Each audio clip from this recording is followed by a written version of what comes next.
Ladies and gentlemen, the person I'm about to talk to is someone I've known for 17 years. It's at least. Don Perata. How are you? I'm well, thank you very much. Don, you've done a lot. You started off as a school teacher. 16 years in the classroom, and then ran for the Board of Supervisors in 1986. Served there for 9 years, and then took 2 years out, went to the Assembly for a term, and then ran, when Barbara Lee ran for Congress, I ran in a special election to succeed her, and I did 10 years in the Senate. And now you are running for mayor of Oakland. And I have to say this, and I've said it before, as a person I've known for a long time who I saw in Congress, why mayor of Oakland? Well, I've always wanted to be the mayor of Oakland. It's kind of ironic, but the last thing I'm going to do politically would be elected to be the mayor of the city. Mm-hmm. And it's just because I love the city. I think it's got, unlike the state of California, which I am now persuaded is not governable with its current structure, Oakland is. It's large enough to make a difference, small enough to get your arms around, and I can. I mean, I'm in a position in my life right now where I can do it. Pick up on that, because Phil Mateer and I, when I interviewed him last year, he said the same thing about California being ungovernable, and I can't let this conversation go by without asking you why you say that is, because you have a deep experience that would lead you to that point. Well, our tax structure has been formed by a single initiative, Proposition 13. Right. And we have not ever recovered from that. We never went into a thoughtful way of redistributing the taxes that were lost locally. We lost local determination, home rule, local control, whatever you choose to say. Too much is shifted to Sacramento in education. And believe me, the only thing anybody up there has in common about education is most everybody went to school. Right. So the tax structure is flawed. Now that we have also, back to Prop 13, 2/3 majority for any tax initiative or any revenue initiative, it gives 1/3 of the population the control over the future of the state. And since politics in the Republican Party particularly has become so polarized, that small group of individuals, probably 18 to 20% of the electorate, control Sacramento. And as a consequence, it doesn't work. So having said that, I got to ask you another question. What do you see for California's future before we continue about Oakland? I'm worried about California's future. Obviously, I'm supporting Jerry Brown for governor, but it is a job that right now cannot be managed. And what I hope is, and actually what I hope Schwarzenegger would do, is take his incredible popularity and the cachet that he had and go around the state and tell people what we needed to do to fix it. Why did he do that? You know, I think because he was uncomfortable with not knowing the way government worked. Mm-hmm. He asked a lot of his friends who are very important people like George Shultz and the guy from Buffett, Warren Buffett. Right. I mean, he had people like that, and he asked them for advice, but he had no feel for it. Yeah. That's the problem we have when somebody comes in from the outside totally unprepared, kind of like Meg Whitman. Right. So I think the state, I don't know what who allegedly hits people. Yes, yeah, that's right. Yeah, that's right. So it's going to be hard, but we have to fundamentally fix the place. And I hope Jerry can do that. Mm-hmm. He certainly understands Sacramento. He proved in Oakland when he was mayor that he can feel the pulse and then act on the pulse. But I'm telling you, it's a killer. What made you do the aha moment and say, "I'm going to run"? That's it. This is the time. When did you remember when that was? Was it a... Yeah, I tell you what really it all galvanized was when the 4 police officers were murdered. Right. And because I really cut my teeth politically in East Oakland. When I ran in 1986, I represented all of East Oakland on the Board of Supervisors, and that really became the place that I spent most of my time. And when that happened there, and then subsequently the way things played out, I thought, you know what, I love this place, and I've got the time now to do this. Mm-hmm. I can do it, and I'm going to do it. And that's when I decided. Did you think at the time, okay, people are going to say, I'm a white guy, they don't know me, or it doesn't matter? Did that ever occur to you? Just curious. No, I've been white all my life, so Yeah. I really adjusted to it. You know what I found? You know what I'm saying? Because, Yeah. there's that idea among some that, Oakland needs a black mayor and that sort of thing. And I remember when I worked for the Montclarian, I predicted that at one point Oakland was going to be equally black, white, Asian, Hispanic. We're almost leading to that, to the point where it almost doesn't matter anymore, right?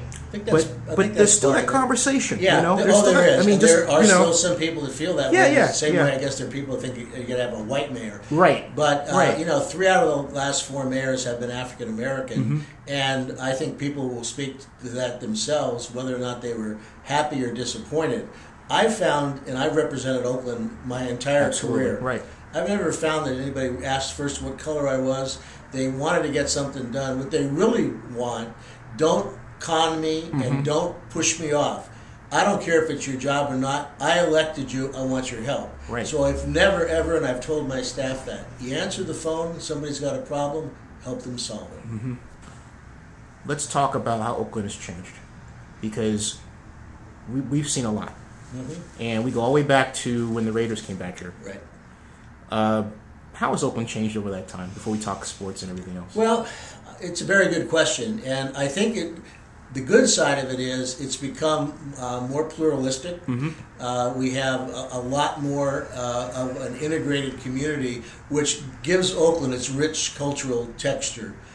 That's the plus side. The downside is our school system, as most urban school system, and I blame Prop 13, is in a very sad state of affairs. So the very thing that we say is democracy's equalizer, education, is failing us. That's very, very significant. How do we fix that? Because I remember in '87, I forgot the organization's name, but they analyzed the budget and they analyzed legislation, had said that by 1998 we would run out of money, but the surplus is after Prop 13. Correct. And check that. I think it was by '87 we're going to run out. At some point they were right.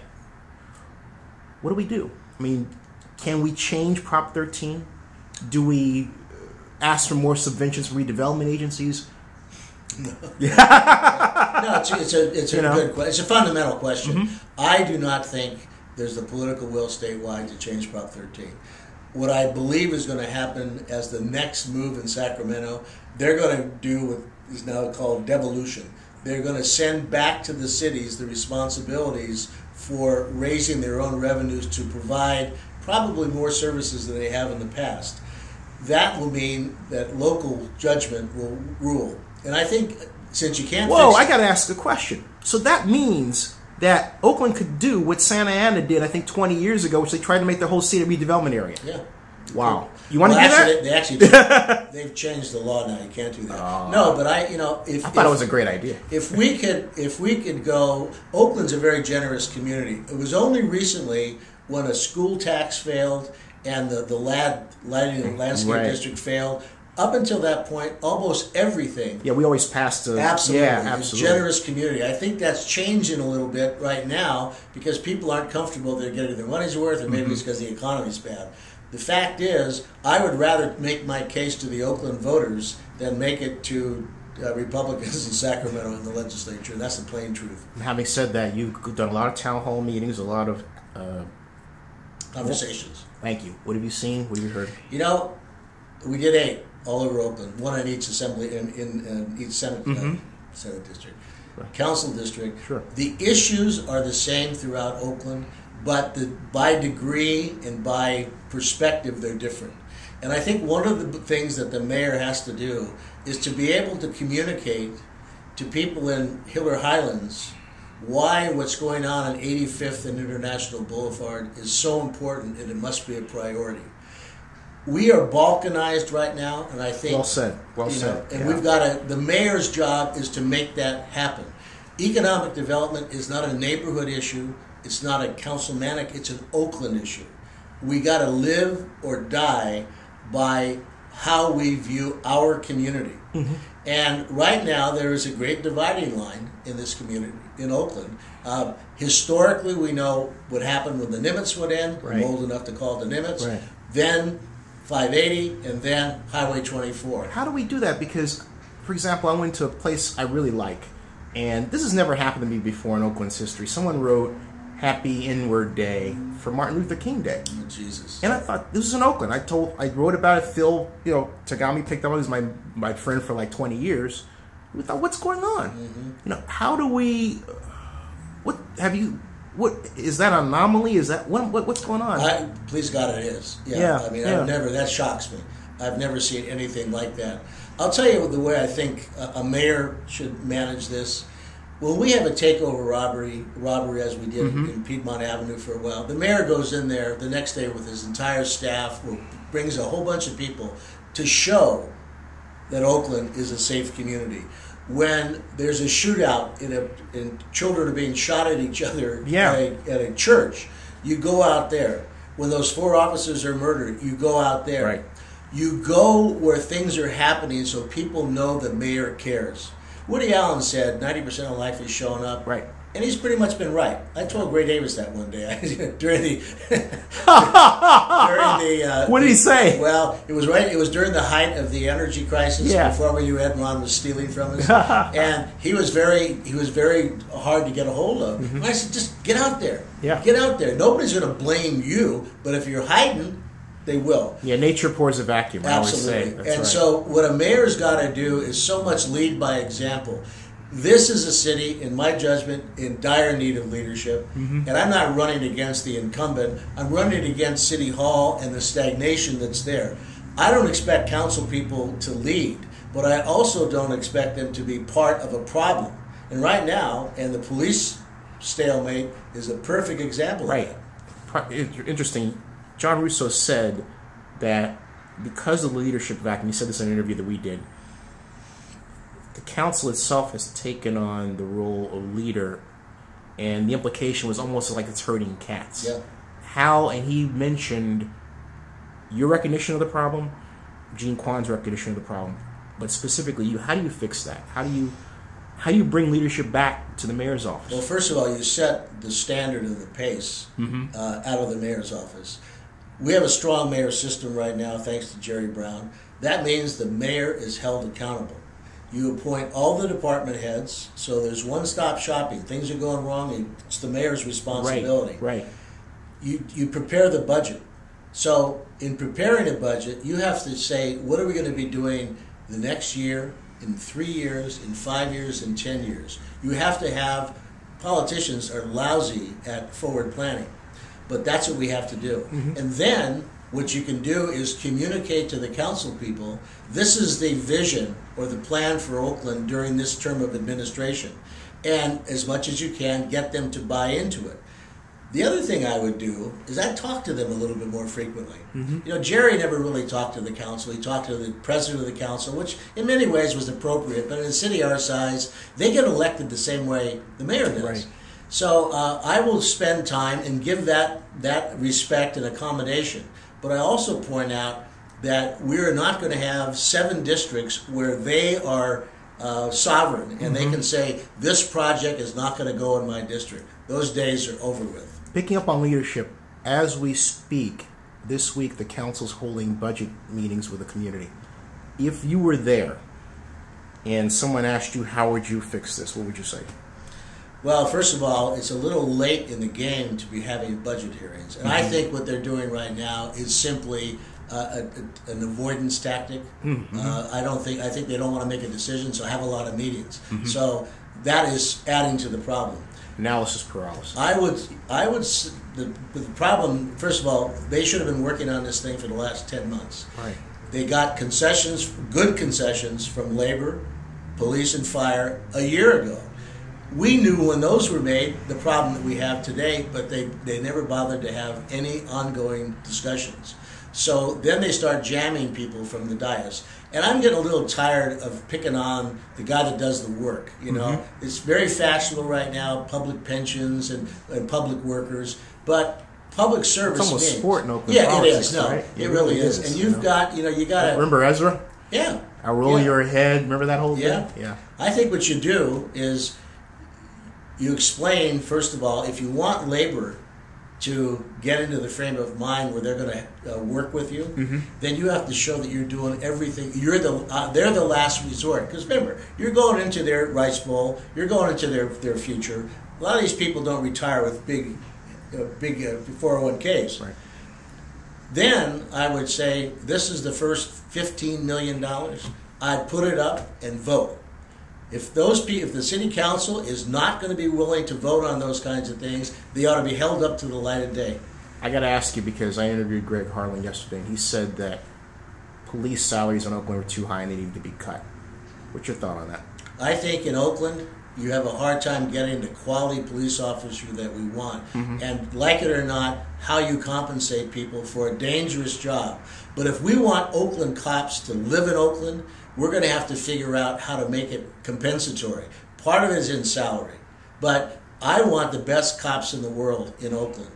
And in order to get them, we have to. This is not Concord. Mm-hmm. This is not Fremont. Right. Fremont makes more than that. It's interesting. When Tony Batts was hired, he said, "I'm going to need 8 or 9 months to formulate a plan to rejigger or reconfigure Sure. the police department." That report is ready, and it has been suppressed in City Hall because it says things that they don't want to get out, like such what? as Oakland is the police department is the most understaffed, overworked department of any urban city in America. Now, I think if you're trying to figure out you're going to cut 150 cops, you don't want that as the backdrop. Mm-hmm. So you're manipulating the information. But if you go out and get a really good chief, and I think Tony Batts is a really good chief, you got to support that man. So he tells you what you need, then you've got to say, I'm going to give it to you. Most people understand, whether you're black or white, green or blue, right, that if you can't go from your car to your house, if you can't take a walk at night, if your kids can't walk safely to school, the rest of this stuff is conversation. Mm-hmm. So you have to have a safe city. It's not to say you turn it into a police state. What you do, though, is you want to make sure that people are confident. And I tell people all the time, Oakland is stigmatized by random acts of violence. Right. And what we need to do is to recognize that. So when someone in the Hill says, well, I don't want to give up my beat cop for the Flatlands, I would argue right back, what happens at 85th and International Boulevard matters a lot to the quality of life for everyone in Oakland. This is a community. These are not neighborhoods. We have great neighborhoods. We are not simply a collection of neighborhoods. There has to be a standard of what Oakland is. And all of us know it in our hearts. We know what Oakland Absolutely. is. We know what it is. Absolutely. We need to be able to articulate that, but not talk about it, do something about it. We talk too much. I got to ask you, how did being carjacked affect you and how you think now? It hasn't had much. I haven't changed the way I drive or where I drive, but it was a life experience. Traumatic. I was it's traumatic. Yeah. Well, this kid went on an 8-day crime spree. Yeah. I was the only guy I didn't shoot at that entire time. I don't know why. Maybe it's because it was broad day. I have no idea. But I do know it does resonate with people who say anybody can be a crime victim. And let's start there. It's not simply, but some places are more crime-ridden and crime-laden. And in the flatlands, in places where you have high unemployment and you have natural decay of the social order, what happens there is that it's more dangerous. Therefore, we have to put more resources into that area, beginning with police and then our schools. The flip side of good policing is having a good school system. Right. You got to give kids, and not simply send them on to college. Kids have to know that there's an opportunity to get a job consistent with their own talents. I'll tell you something else, Eddie, that's really of high concern to me. Last year, the state passed a law that allows for something called summary parole. Right. That means that people are being released from prison without a parole officer, with nothing more than the proverbial $200 and a bus ticket. They are coming back to Oakland. Yeah, what percentage is that? Do you know? I heard 66%, something like that. That was 5 or 6 years ago. We have about 6,800 parolees in Oakland. And I think they estimate maybe 900 or 1,000 to come back during a year from this summary parole. All unsupervised? Oh yeah, with nothing. So we've got to deal with that population. And I don't want to deal with it just with arrest and prosecution. So we have to figure out, because these are basically the reason they come back to Oakland is they're from Oakland. So what you want to do is grab those people, as many as you can, and try to help them adjust and adapt. Otherwise, the prison ethic is going to be ruling the streets. I think a lot of the violence that we see now, the lack of respect for life, and a lot of the cowboy activity that we see out there, and everybody feel they have to be armed, is coming right out of the prison system. But go ahead. Let's talk economic development. There's a feeling that Oakland is finally developing its small businesses, its restaurants, its nightlife, but we still haven't turned the corner because we don't have jobs for the same people that we're talking about. How do we change that? Yeah. Well, let's take restaurants as an example. There's a restaurant in Oakland that's been very successful, small restaurant. The proprietor opened another one. He's now employing 70 people. 70 people. It is, if you're a sous chef or a chef, it's a relatively high-skilled position. But to be a wait person or a bartender, all due respects, I love my alcohol. But to mix a martini, you don't have to have a master's degree. Yeah. Those are perfect employment positions. And yet most people... Wait, what kind of martini you like? I don't like... Actually, I'm an old-fashioned... Oh, I am a whiskey drinker. I'm a Cosmo guy. Yeah. A whiskey and Maker's Mark. Yeah. That's mine. Okay. Yeah, that's right. And Wild Turkey. Yeah, there you go. But those are the things we should be... You're absolutely right. That's the local small businesses are the people that we need to help.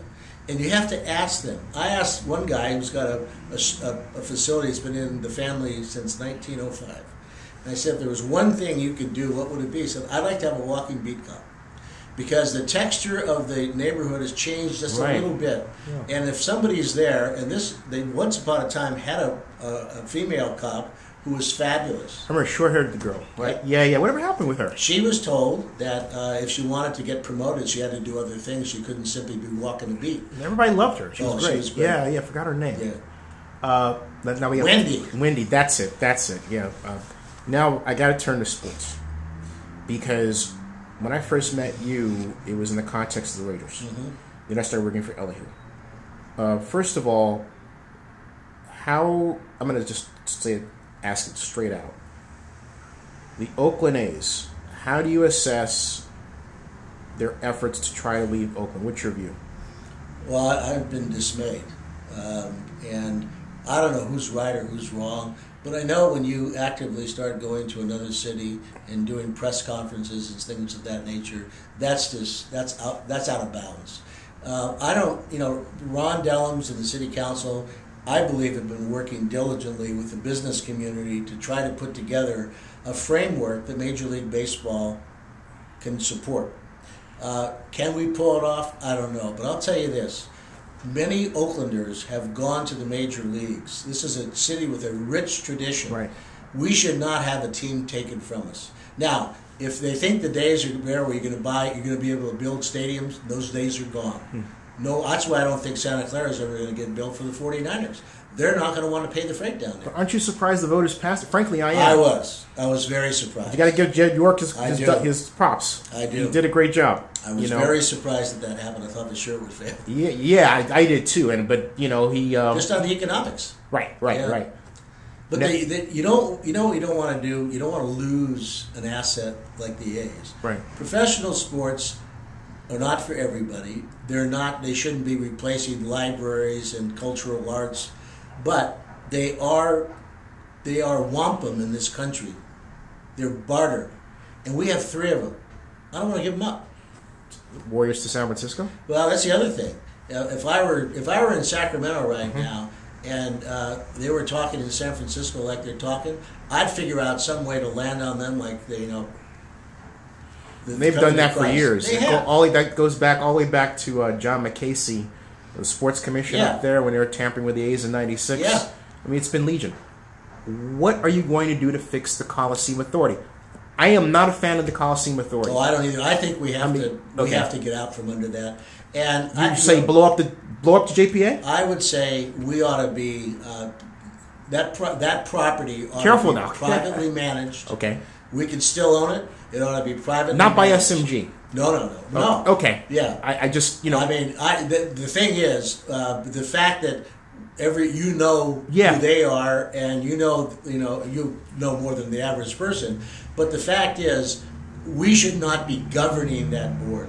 Now, I don't know that we should go back to the old model, but I think we can. If you got a manager and they're a good management company, I mean. Have you talked to George Bucassin about this? Because the poor man has been shoved aside. Oh, I know. You know, well, and I thought it was horrible. I was asking whether or not George was engaged in the A's talks, but I think George has been treated shabbily. And I think if I may, folks, George Bucassin was the Coliseum Authority president before it became public. Sorry about that. Okay, yeah, and George gets a lot of credit for the things that he did and that the Coliseum did. But it's an outdated model, and I think it has to be fixed. You don't have to run something to be benefit by having the asset here. The Warriors are the 11th most popular draw in the NBA. Why do they need to be in San Francisco? Well, for the naming rights or for the suites. There's San Francisco. Take a look. They don't have the big marquee companies like they used to have. Sure. I mean, we have less, but they don't have that many themselves. Right. So we have to fight for what we have. And I think the reasonable thing to do would be to start talking to the Yorks about playing in a single stadium on this side of the bay. We've got the transportation here. People, I don't know how many season ticket holders they have in San Francisco, but I would guess that not that many. But a lot of them in other parts on the peninsula. We've got the bridges that come over here. And those instances, let's think regionally. And don't steal our team. Now, getting back to the matter of Oakland itself, there is a thought that Oakland should declare bankruptcy. What would you say about that? Well, you know, the prior question to me is, what's our cash position right now? I've asked repeatedly. Negative 48 million, something like that? Yeah, well, and so you ask yourself, well, how long can you continue to go without being effectively bankrupt? But you know, you never want to go bankrupt, because for all the ads on TV about start your life again, that ain't the way to start your life again. That should not happen. I don't think it has to happen. But when City Hall can't tell you what the debt service is on our outstanding paper, that's scary, because they want to sell property. Right. And the only reason you'd sell property would be to buy down your debt. But if you don't even know what your debt is, what are you doing? The other thing, they keep tucking things into the redevelopment agencies. The redevelopment director told me recently he didn't think... Hey, that's my favorite strategy. Come on. Yeah, he didn't think there was enough money to do the things that needed to be done. Right. But no one knows that. That was being facetious, but but so I think what we have to do, we got to find out where we are. I don't think anybody in City Hall has their arms around this. We got to get our arms around it, because you can't ask people of this city to do things if you don't know what we want them to do and why. What kind of mayor's office are you going to have? I've asked every candidate this question. I think save for one, but I'll go back to that one. Jerry had a smaller staff. You relied more on city administration. Well, you had policy advisors. You know, what are you going to have? How is it going to work? We're going to have a personal staff that works. They'll spend their time in the community. I will spend time in the community, as always been my want.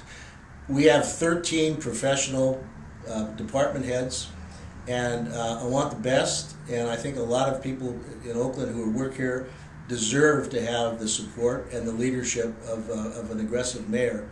But what I more than anything want to be is a mayor who's present, who's there where he should be, when he should be. And if he's not there, he has loyal deputies that the public knows when they speak for the mayor. People ask me, what would you do on the first day? I'd gather the department heads together in my office and provide local pastry and local coffee, and then say, we're going to do this every day for the foreseeable future. And I want to know every morning, what'd you do yesterday? What are you going to do today? What are your plans for the next half year? And I want them to get a feel for what my expectations. And then I'm going to leave the office and I'm going to drive around the city and see how they're doing. Any chance of bringing back Robert Bob? Someone asked me that question. Ask him if he's going to bring back Robert Bob. No, I don't think Robert Bob. Robert Bob now has become sort of a national celebrity and all-star. And if he can do anything in Detroit, they'll canonize him. Yeah. But I think he's outgrown Oakland, and that's happened. Good administrators go upwards, and I think Robert Bob is in that position right now in Detroit. I think that he played it very well. They thought he wanted to come back to Oakland. They gave him a nice package, and I wish him well. I liked working with Robert. He was a no-nonsense guy, right, and I really appreciated that. He and I would have made a good team, but there's got to be other Robert Bobs out there. I know we're coming close to the end. Anything you want to tell people before we close? Well, I believe in Oakland like most. You don't live in Oakland unless you believe in Oakland. I mean, right. This is a community that people have, strong feelings and a lot of pride. We could have went on for 3 hours with this. Oh, yeah. So for me, it's just simply a question of proper political leadership. Right. That's what I do. When I was in Sacramento and I ran the Senate, that was a position of leadership, getting 25 people to work on the same page to prevent Arnold Schwarzenegger from doing damage that he could have otherwise done to a community like ours, passing $50 billion in bonds to do infrastructure in places like Oakland. What I do is provide leadership. I don't necessarily want to go out and give any speeches, but what I want to do is to let people know that I'm at one with what their needs are. I want to have a vision, but I want to have a plan. I don't want to talk about it, I want to do it. So we got to know where we're going to go next year, 3 years from now, 5 years from now. And if you've got a pothole in front of your house, you're going to be able to go online and see the date that they're going to fix it. Right. Website. Yes, website. DonPerataformayor.com? Yes. You got it. Yeah. Don, thanks a lot. Thank you. Pleasure. Enjoyed it. All right, cool. Okay, cool.